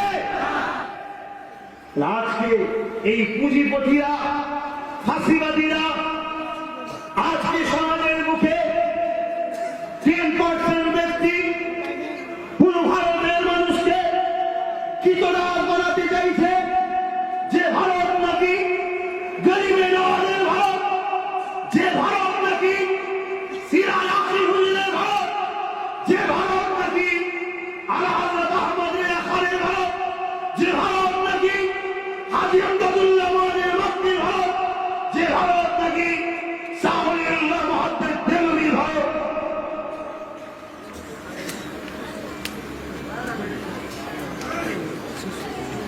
যে ভারত নাকি ফুলপুরার পীর আবু বকর সিদ্দিকী ভারত, সেই ভারতের মুখে আমার ভারতবাসীকে কিতদার বানিয়ে দেবে, এটা কখনো মেনে নেওয়া যাবে? বলুন মেনে নেওয়া যাবে? বিজেপির এই চক্রান্তকারী আইনকে ধ্বংস, টুকরো টুকরো করতে হবে, এর প্রতিরোধ সাংবিধানিক ভাবে গড়ে তুলতে হবে, ঠিক না বেটি? একমাত্র আইন তৈরি হয়ে গেলে দুটো অপশন আছে, এক সুপ্রিম কোর্টে গিয়ে আইনের বিরুদ্ধে কেস করতে হবে। আজ আপনাদের অনেক দরদি আছে যারা বলে এনআরসির বিরুদ্ধে লড়তে হবে, তাদেরকে জিজ্ঞাসা করুন এনআরসির জন্য আপনারা কি বলেছেন। রাস্তায় মিছিল করে লড়াই করে এনআরসিকে রুখা যায় না, এনআরসিকে রুখতে গেলে একমাত্র পারে সুপ্রিম কোর্ট। আজ আমি বলে দিয়ে যাই, খবর রাখেন কি জানি না, এই বাংলা মা, এই বাংলার বোন, এই বাংলার বাপ, এই বাংলার ভাই, হতে পারে মুসলমান, হতে পারে দলিত, হতে পারে মতুয়া, হতে পারে আদিবাসী, প্রত্যেকটা গরিবকে ওই কিতদাসপত আইন থেকে বাঁচাবার জন্য ফুলপুরা শরীফ আহলে সুন্নাত ওয়াল জামাত আমার ছোট ভাই পীরজাদা নওশাদ সিদ্দিকী দিল্লিতে সুপ্রিম কোর্টে গিয়ে এই আইনের বিরুদ্ধে কেস করেছে বাংলার গরিবদেরকে বাঁচাবার জন্য। বাংলায় প্রকৃত যদি এনআরসি বিরোধী কেউ থাকতে হয়, নাটক করলে হবে না। সে ফুলপুরার পীরজাদা নওশাদ সিদ্দিকী আহলে সুন্নাত ওয়াল জামাতই চায় এনআরসি বন্ধ হোক, ঠিক না বেঠি? আজকে বাংলার বুকে তারা কথা বলতে গেলে বাধা দিবার অধিকার করে না, নাটক তো অনেকে করছে, এনআরসি হতে দেবো না। আরে আইন তৈরি হয়ে গেলে গায়ে চোট দিয়ে রুকা যায় না। AK-47 নিয়ে 50টা মিলিটারি নেভিয়ন দাদ্দার করে শুয়ে দেবে না, সব জব্দ হয়ে যাবে। এই আইনকে রুখতে গেলে একমাত্র সুপ্রিম কোর্ট পারে। দ্বিতীয় আর একটা অপশন আছে কি, 5 বছর পর লোকসভা ভোটে আমাদের বাংলা থেকে, বিভিন্ন রাজ্য থেকে বা বাংলা থেকে ভালো ভালো ভালো ভালো এমপি পাঠাতে হবে, যারা এনআরসির বিরুদ্ধে লড়াই করে এনআরসিটাকে ওই লোকসভাতে আবার ব্যান করবে। শুনছেন ভাই? এই জায়গায় এনআরসি হলে সব থেকে বেশি ক্ষতি কাদের হবে না? সব থেকে বেশি ক্ষতি কাদের হবে? যদি বলুন, মুসলমানদের নয়, সব থেকে বেশি ক্ষতি হবে আদিবাসী ভাইদের। আর মনে দুঃখ নিও না, এই ভারতে বেশিরভাগ মুসলমানরা তাদের পূর্বপুরুষ আদিবাসী ছিল। খারাপ সত্য ইতিহাস। আর আদিবাসীদের উপরে বেশি জুলুমটা হবে কেন? আদিবাসীরা উঁচু বর্ণের, আর্য বলতে পারি, 12 জন উঁচু বর্ণ যারা আছে, তৎকালীন সময়ে আদিবাসীর মেয়েদের ঘরে নিজেদের রাখেন বানিয়ে রাখত, হত্যা করত, রেপ করত। আদিবাসী মা গুলো, গুণ গুলো যান বাঁচাবার জন্য কখনো জঙ্গলে পালিয়েছে, কখনো নদীর ধারে পালিয়েছে, কখনো ডিবিসিতে পালিয়েছে। অ্যাকচুয়ালি কিন্তু ভারতটা আদিবাসীদের, ভারতে উর্বর জমিগুলো আদিবাসীরা চাষ ইতিহাস বলছিল, কথা বুঝে আসছে। তাদের উপর অনেক অত্যাচার হয়েছিল। গরিবের নওয়াজ এসে ওই আদিবাসী গুলোকে বাঁচানোর রাস্তা দেখিয়েছিল। জোরে বলুন সুবহান। আদিবাসীরা গরিবের নওয়াজের ব্যবহারে মুগ্ধ হয়ে গেছে, তিনি মানুষকে মানুষের রাস্তা দেখিয়েছিলেন, কথা বুঝে আসছে। তারপরে বিপদে পড়ে হচ্ছে যারা বাংলাদেশ থেকে আসা মতুয়া সম্প্রদায়। তারপরে 3 নম্বর হলো কাগজ থাকার পরেও বিপদে পড়তে হবে, সেটা হলো মুসলমান। বাবরির কাগজ থাকার পরেও পেলাম কি? তুমি কাগজ ঠিক করছে কেন? পঞ্চায়েতে গিয়ে, বিডিও অফিসে ভোরবেলা দিয়ে লাইন দিয়েছে, বদল বেলা এসেছে 5 ওয়াক্ত নামাজ কাটাবো, লাইনে দিয়ে গেছে, নাম ঠিক করতে হবে, নাম ঠিক করতে হবে। বোকা, তোর নাম ঠিক থাকলেও তোকে তাড়াবে, কেন তুই মুসলমান। কথা বুঝে আসছে? এই বাঁচতে গেলে নিজের দল করতে হবে। রাজি আছে? রাজি আছে? কেন মুফতির ফতোয়া মুফতি কাটলে মানায়। এই যে মৌলানা সাহেব ওয়াজ করছিলেন, ইনি যদি কোন একটা ফতোয়া দেয়, ওই ফতোয়াটাকে আপনারা কাটলে মানাবে না। আমি যদি কাটি, ভুল হোক ঠিক হোক, লোক বলবে মৌলানা ফতোয়া, সেটা গুরুত্ব দেবে, ঠিক না? অতএব যারা জুলুম করছে রাজ ক্ষমতা নিয়ে, ওদের হাত থেকে নিজেদের ঘরে বাঁচাতে গেলে রাজ ক্ষমতা তৈরি করতে হবে। যেখানে আইন তৈরি হয়, ওখানে আমাদের পক্ষের লোক পাঠাতে হবে, তবে ওরা লড়াই করবে, তবে মারতে পারবে। আর না হয় 500 টাকায় ভোট দিয়ে, আর এখন তুমি চাল পাউনি ভাবতে গেলে হয়? হ্যাঁ, আফসোস করে লাভ নেই। তো যার যা হয়েছে হয়েছে, সব ছেড়ে দেন। আমি আপনাদের নবীর খানদানের সদস্য, আপনাদের পীরের আওলাদ, আপনাদের ভাই, আপনাদের সন্তান, আপনাদের বাঁচাবার স্বার্থে, সাথে সাথে আমার ভাই গরিব, আদিবাসী, মতুয়া, গরিব, যে কোনো ধরনের হিন্দু হোক, সবাইকে বাঁচাবার স্বার্থে 2021-এ আমি একটা রাজনীতির দল পরিচালনা করব। অসুবিধা না? হুজুরের ছেলের করা হারাম না? দেশে কি হুজুরদের করা হারাম না? সেটা আছে তাদের কারো কথা চলবে না। ইসলাম যখন নিষেধ করে না, দেশ যখন বাধা দেয়, কারো কথা চলবে না। বাম করছে, টিএমসি করছে, কংগ্রেস করছে, বিজেপি করছে, হাকিম করছে, লুটা করছে, হাতি করছে, পাগা করছে, তালা করছে, চাবি করছে, সবাই রাজনীতি করছে, অসুবিধে নেই। আমরা যদি করি অসুবিধে করি, কথা বুঝতে? সেই একটা ইউনিট তৈরি করছি। আমার আব্বা, আমার মা, আমার ভাই, আমার বোন জানতে চাইছি, আমি দল করব? আপনারা বলুন করবো? আপনারা ইজাজত দিচ্ছেন? ইজাজত দিচ্ছেন? ইজাজত দিচ্ছেন? নাচে তুলে মই করে আমার এলাকায় কাছাকাছি জেলা গোনা আছে, একদম খুব কমপ্লিট। কথা বোঝাচ্ছে? আপনারা মালদার মানুষ সাথ দেবেন না? মুর্শিদাবাদ বিশাল খবর, মালদারও খবর ভালো, জিজ্ঞেস করছি সামনে, যদি দেন দুটো কথা বলে গেলাম। ইনশাল্লাহ হুজুরের নামে কলেজ এবং আপনাদের যেটা জীবিকার মূল, এখান থেকে স্কুলের ব্যবস্থা হবে। কথা বুঝে আসছে তো ভাই? সবচেয়ে বড় কথা হচ্ছে এনআরসির হাত থেকে মা বেটিতে করে ক্যাম্পের হাত থেকে বাঁচাতে হবে। বাঁচাতে গেলে 73 বছর অনেকের উপর ভরসা করেছি, ঠিক না বেটি? যার উপরে ভরসা করেছি সে কি করেছে? কিছু করেছে? এত দয়া দেখিয়েছে, চাকরি এখন অন পাচ্ছে। 30% মুসলমান, চাকরি অন পাচ্ছে। 12টা কিছুদিন আগে চাকরি, মাদ্রাসা, মডার্ন মাদ্রাসাতে 12টা চাকরি, 12টাই অমুসলিম করেছে, জানেন তো? অত 16 জন মুসলমান পাস করেছিল। ভাই বাটা দেখে যদি এমন জায়গায় কেটে যায়, ঠিক আছে, আমরা অমুসলিম ভাই চাকরি পাবে, তারা তো পাচ্ছে, কিন্তু আমার ঘরের দরবারের কাজটা আমি পাবো না। তো 12টার থেকে 6টা আমাকে দেন। আমার ভাইগুলো কি দোষ করেছে? এই শুনছেন না? তারপরে আনএডেড মাদ্রাসার শিক্ষক শিক্ষিকাগুলোর উপরে 9 মাস ধরে মাইনে দিচ্ছে না, বাচ্চাগুলোকে মিড ডে মিল দিচ্ছে না, 40,000 বাচ্চার জীবন নষ্ট হচ্ছে। এটা তো আমাদের ভবিষ্যৎ, শুনছেন? এইভাবে সবচেয়ে বড় কথা একটা বলে যায়, আমাদের ব্যক্তিগত একটা টাকা আছে, মন দিয়ে শোনেন, যে টাকাটার নাম হলো ওয়াকাফ স্টেটের টাকা। কত? ওয়াকাফ কত টাকা? 22 থেকে 30,000 কোটি টাকা পার বছর টার্নওভার, 22,000 কোটি হচ্ছে। কত? এত টাকা। আচ্ছা, আমার বোনের বিয়ে হচ্ছে না, গরিব বলে বাপ লাস্টে পাপ কাজ করছে, খারাপ নেবেন না। এ যুবকরা, আমি তো মনে করি যে আমরা ভাইয়েরা বোনেদের কিছু না করতে পারি, এক যেতে টাকা থেকে মরে যাওয়া ভালো। আমার রোজা হাত টাকা সবটাই করতে হবে, বোনেদের বাঁচতে হবে না।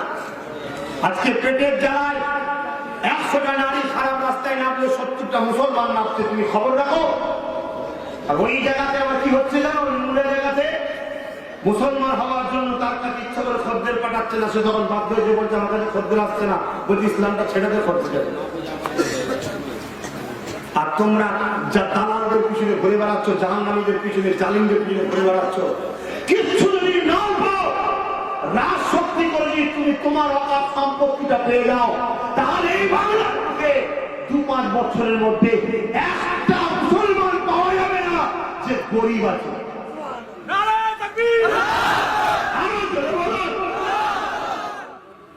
আপনার সিদ্দিকী ভুল কাজ করছে, ভুল কাজ করছে, কাউকে চিনি না। গরিব বেটিদের ইজ্জত বাঁচাবার জন্য লড়বো। গরিব মেয়েদের ঘরে পড়িয়ে 90% যারা নাম্বার পাবে ওদেরকে পড়িয়ে লেডি ডাক্তার বানাবো। আমাদের মায়েরা বোনেরা যখন ডেলিভারি হয় লেডিস ডাক্তার খোঁজে না খোঁজে না, আর তোমার কমে যদি লেডি ডাক্তার হয় অসুবিধা কোথায়? হ্যাঁ, অকাপ সম্পত্তি থেকে মুসলিম মেয়েরা পড়াশোনা করে লেডি ডাক্তার হবে।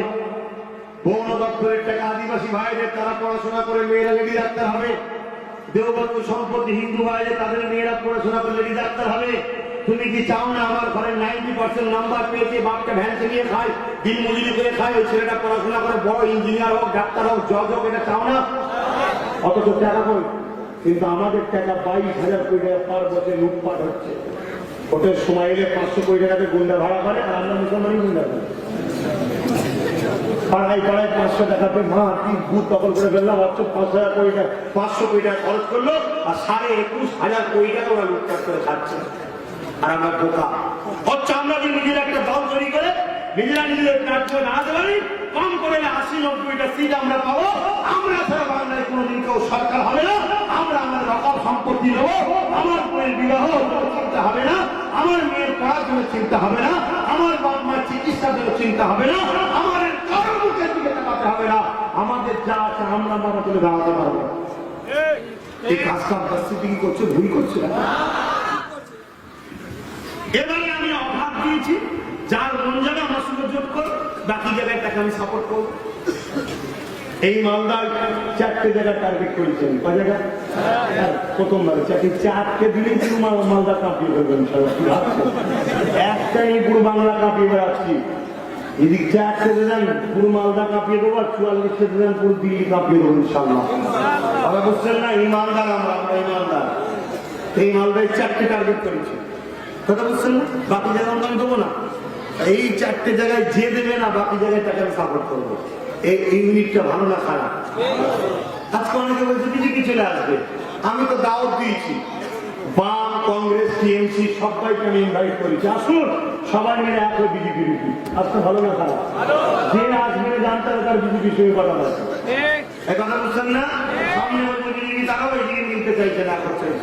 তো যাক ভাই, কিছু কথা বললাম ভালোবেসে, দেশ ও দেশবাসীকে বাঁচাবার স্বার্থে, বিশেষ করে অকাপ সম্পত্তি আমার গরিব মায়েরা মেয়েরা পাই, আজকে আমরা উদ্ধার হবো। আমারও কষ্ট লাগে ভাই, আমার কাছে সে কাঁদে, অনেকে কাঁদে, যেমন মায়ের অপারেশন করে পয়সা নেই, আমার বেটিকে পড়াবো পয়সা নেই। আপনারই নাজিমুল কোথায় গেল? মালদায় অনেক সময় আমরা ওকে টাকা দিয়ে পাঠাই, অনেক জায়গায় গরিবরা সমস্যা হলে তার পড়াশোনার জন্য টাকা দিয়ে পাঠাই। কথা বুঝে আসছে? ওকে বলেছি তো মালদায় ভালো ভালো মানুষকে সঙ্গে কথা বলো, যোগাযোগ করো, করছে। আপনারা সবাই ইউনিট হবেন তো ভাই? ইউনিট হবেন তো? আলহামদুলিল্লাহ। আমি একটা নম্বর দিয়ে দিচ্ছি, ওই নম্বরটা লিখে রাখেন। ফুরফুরা শরীফে যখন যাবেন, ফোন করে যাবেন, তো আমার বিষয়ে কোনো কিছু শুনলে আগে এই নম্বরটা জিজ্ঞেস করবেন। অনেকে মিথ্যা কথা বলে আমার সম্বন্ধে, কথা বুঝে আসছে, ফেক কথা ছড়ায়। আর একটা হলো ফেসবুক কারা কারা চালান, হাত তুলে যাচ্ছে। ওই বাবা, আপনি চালান নেই? ফেসবুক চালান? আপনি ফেসবুক চালান?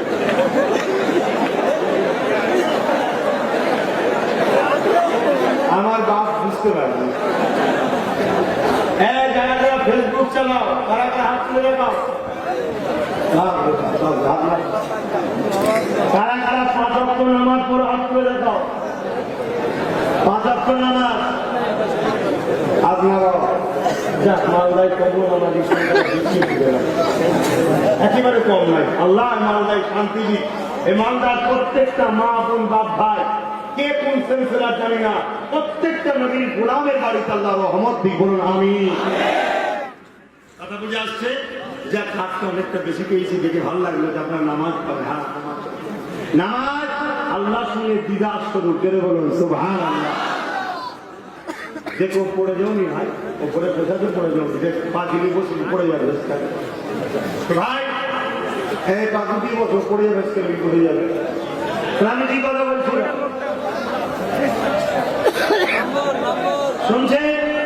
শুনছেন না? ফেসবুক চালান তো, ফেসবুকে গিয়ে আমার নামে একটা আইডি আছে, আমি চালাই না, আমার অফিস ইনচার্জ চালায়, পীরজাদা এমডি আব্বাস সিদ্দিকী আল কোরাইশি, ওইটাকে লাইভ করে রাখবেন। প্রতি শুক্রবার আমি ফুরফুরা শরীফে বিকাল 3টে থেকে লাইভে আসি, বিভিন্ন বিষয়ে আলোচনা করি। নিজেরা ঘরে আম্মা বোন স্ত্রী মা বাপ নিয়ে বসে লাইভ দেখবেন প্রতি শুক্রবার বিকাল 3টে। এবং দল যখন ঘোষণা করবো মালদার কোথায় কোথায় কি হচ্ছে সব আমি এই লাইভে বলবো, বা এই মালদায় আসবো, আবার এসে জনসভা করবো, যাবেন না? 5 লাখ 7 লাখ 10 লাখ লোক হবে, বিশাল জনসভা হবে ইনশাল্লাহ। আপনি থাকবেন তো ইনশাল্লাহ? বলে হ্যাঁ ইনশাল্লাহ।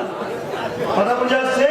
আরে আমরা বাপ ভাই মা বোন সবাই, তবে ওই জনসভায় হিন্দু বক্তা আসবে, দলিত বক্তা আসবে, আদিবাসী আসবে, তাহলে রাজনীতি সবাইকে নিয়ে আমি করছি, অসুবিধা ছিল না? দেশ সভা সবাইকে থাকবে, ঠিক না ভাই? কিন্তু ওই সময় যখন আপনারা যাবেন ওখানে স্লোগান হবে দুটো, দেশপ্রেম আর মানব প্রেম, মনে থাকবে? ওখানে অন্য কোনো স্লোগান হবে না। আর একটা কথা হলো, নাম্বারটা বলে দিচ্ছি, নাম্বারটা একটু লিখে রাখেন, 9830825982। আর একটা নাম্বার দিচ্ছি, এটা সেভ করেছেন? এটা কারা করে বলবো? 9830825982। আর একটা নাম্বার দিচ্ছি, লেখে 9046396050 হয়েছে। টাইম কখন? সকাল 8টা থেকে রাত 10টা, এর মধ্যে ফোন করবেন। শুনে রেখে দেন, টোটাল বাংলার অলিতে গলিতে সমস্ত জেলার মানুষকে ইউনাইটেড হচ্ছে, সবাই এক হচ্ছে। বিশেষ করে আদিবাসী ভাই, দলিত ভাই, মতুয়া ভাই আর আমরা, এই 4 ভাই কিন্তু এক জায়গায় অনেক এসে গেছি। আপনারা কিন্তু এই সুযোগটা ছাড়বেন না, কথা বোঝাচ্ছে? আর আপনারা যখন যাবেন আমার ফোন করে যাবেন, গরিব ভাই ভাই ডাল ভাত খেয়ে আসবেন।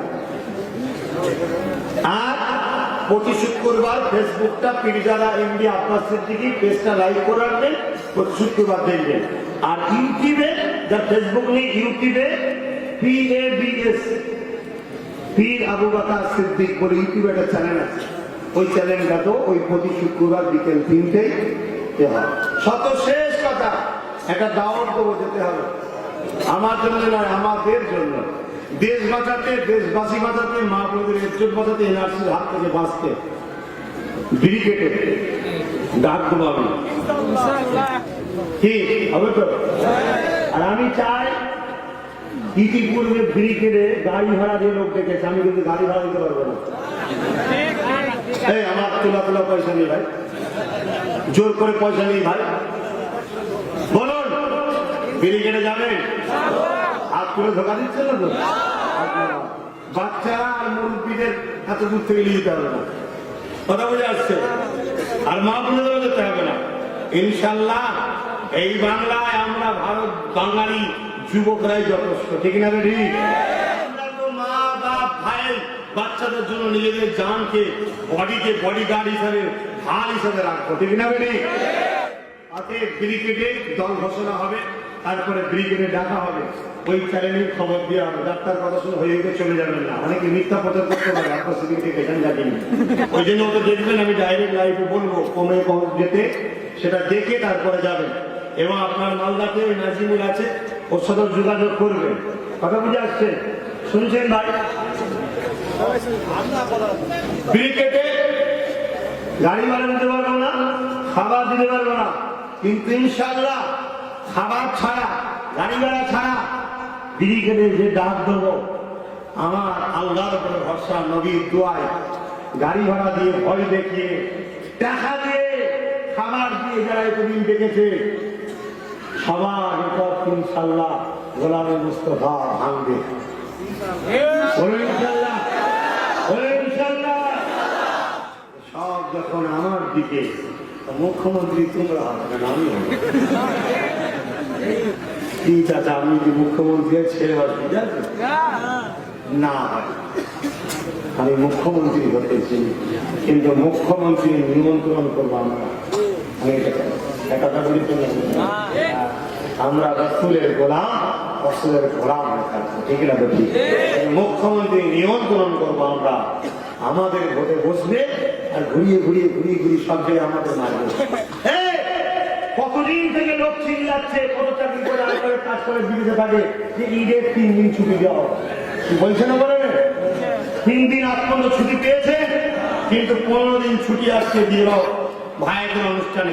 হিংসা নয়, দিক ভাইয়েরা তারা ধর্মীয় কাজ করবে, আত্মীয় স্বজনে ঘুরবে, মার্কেটিং করবে, কিন্তু আমার বেলায় 3 দিন হলো না কেন? এটা প্রশ্ন না? প্রশ্ন না। ঈদে বকরা ঈদে 0, আর ওখানে 50,000 কি বলছে না যায়নি? হ্যাঁ, বলা যাবে না, বললে ঠিক বলে বোঝা যাচ্ছে না? কথা বুঝে আসছে? কেউ আমাদের নয়, নিজেদের ঘরে নিজেদের পায়ে দাঁড়াতে। কথা বুঝে আসছে?